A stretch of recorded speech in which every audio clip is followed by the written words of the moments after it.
Hi everyone, आ जाइए 7 मार्च 2026 के important current affair को डिस्कस करते।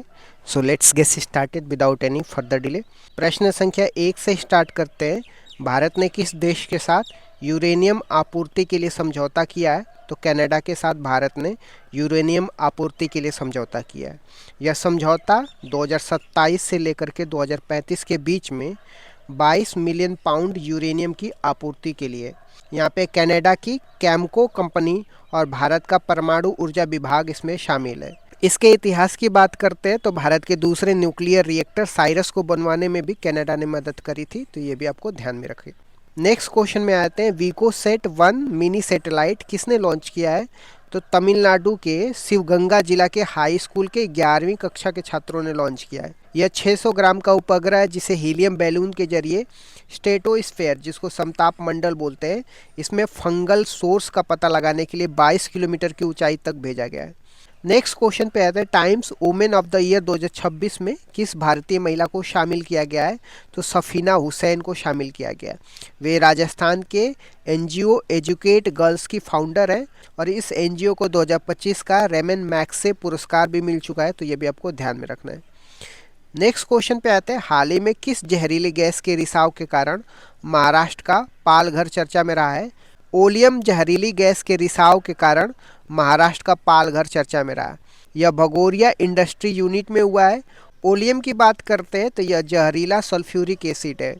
इसी तरीके का भोपाल गैस त्रासदी भी हुआ था 1984 में, जिसमें मिथाइल आइसोसाइनाइड का रिसाव हुआ था। नेक्स्ट क्वेश्चन पे आ जाते हैं। जनगणना 2027 के लिए किन शुभंकरों का अनावरण किया गया है? प्रगति महिलाओं के लिए और विकास पुरुष के लिए शुभंकरों का अनावरण किया गया है।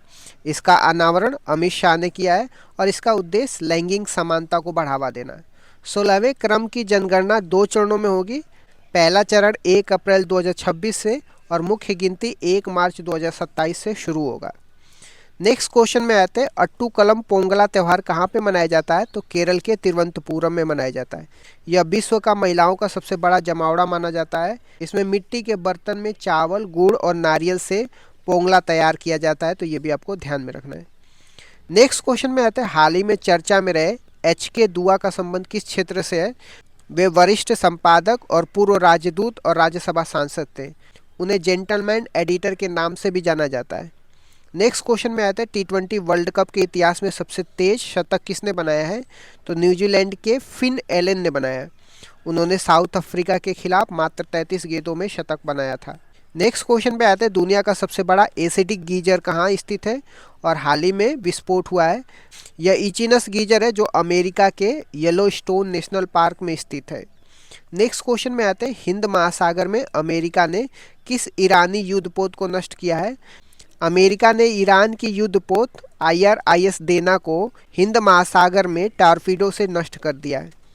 आ जाते हैं कुछ इंपॉर्टेंट महत्वपूर्ण तथ्य की बात करते हैं। तो 39वां सूरज कुंड महोत्सव के भागीदार देश कौन सा है? तो इजिप्ट है, जिसको हिंदी में मिस्र बोलते हैं। आध्यात्मिक ग्रैमी अवार्ड 2026 किसको मिला है? दलाई लामा को मिला है। ऑस्ट्रेलियन ओपन 2026 में पुरुष का खिताब किसे मिला है? कार्लोस अल्कराज को मिला है। खंजर अभ्यास भारत किर्गिस्तान के बीच में हुआ था, असम में आयोजित हुआ है अभी। दुर्लभ पृथ्वी गलियारा उड़ीसा, केरल, आंध्र प्रदेश और तमिलनाडु में विकसित किया जाएगा दुर्लभ पृथ्वी गलियारा।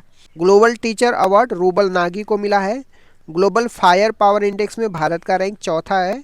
अंतर्राष्ट्रीय निशस्त्रीकरण दिवस 5 मार्च को मनाया जाता है। ब्लैक स्वैन समिट कहाँ पे मनाया गया? भुवनेश्वर, उड़ीसा में मनाया गया। इस तरीके से मैंने कुछ इंपॉर्टेंट करंट अफेयर को डिस्कस कर दिया। Thank you so much guys. Keep loving, keep supporting. Bye bye, see you.